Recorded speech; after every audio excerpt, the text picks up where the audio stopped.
Hi guys, today we're going to read the books America Heritage. Today we'll read about David Crockett and Sam Houston.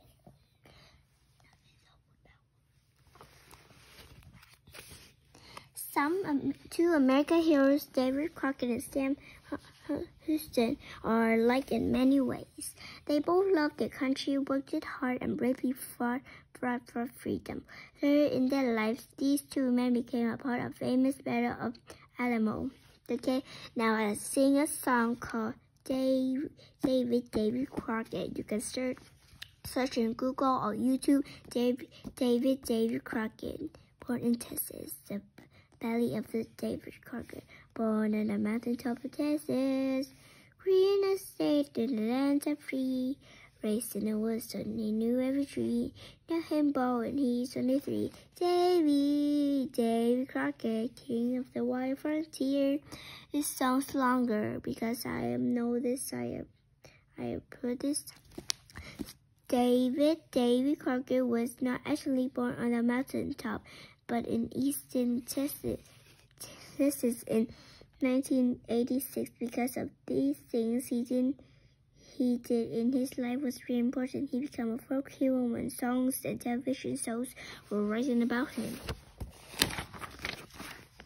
David's parents were pioneers. Their home was unusual, a one-room cabin with dirt floors. Everything the pioneer needed had to be handmade.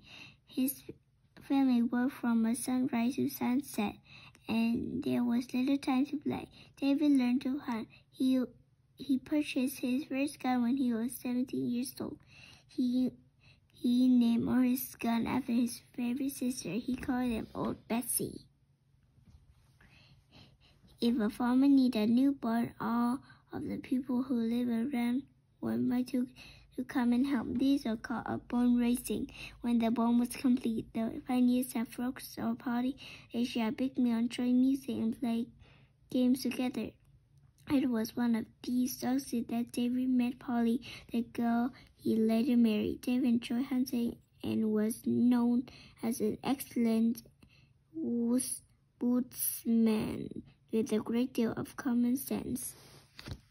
Prequel. Down in Alabama, the Native American tribe, the Creeks, went to the war against settlers who built homes and towns along Creek tribal borders.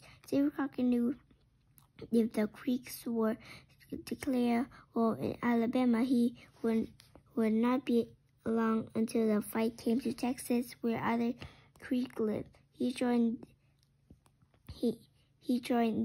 this new war by signing up the Texas Volunteer Mounted Rivermen. David Crockett served as a scout in the Creek War, which was a part of the War of 1812. His job was to find where the Creeks were heading and warn his group against an attack. Okay, is this the end? Oh no, not the end. His job was to find where the Creeks were heading and warn his people against an attack. Seeing the wall, he would take Old Bessie into the wood and bring back deer meat to feed the hungry troops. He also spent his own money to buy blankets for the troops. The Creeks finally lost the war, and they also lost much of their land. After all, Polly Crockett became sick and died. David Crockett was left to care for their 3 little small children. He later married a woman whose husband had died in the war. Together, they moved to a new town in Texas. It is said that everywhere he went, he was eager to see what was the further beyond the plain or the mountain or across the river he needed to explore. Serving his country. When he went off to college at Spell, fixed the government of laws as well, took off Washington, so he heard tell an actual crack and patched up the crack of Liberty Bell.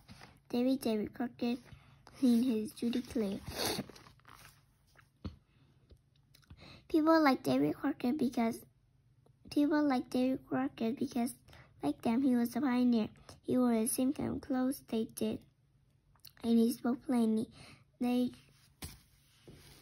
they chose him to serve Texas as a respondent in Washington, D.C. David Crockett spent his first 2 years learning about his job in Congress. Before his term was over, he had learned to tell people what he thought and try to make the difference. Although he did not really patch up the crack in the Liberty Bell, he was known for defending the Constitution. The Alamo. He heard of the house in Austin, so the Texas planes he just has gone when Texas brought and needed Alamo. David Crockett, a man who don't know fear. After serving Crockett, David Crockett was ready for his next adventure to move to Texas. Once he arrived at Texas, he found trouble. The Texans were happy God. The Texans were fighting for independence from Mexico. They had taken over the Alamo, an old Spanish mission they used for a fort, and the Mexican President Santa Anna wanted it back.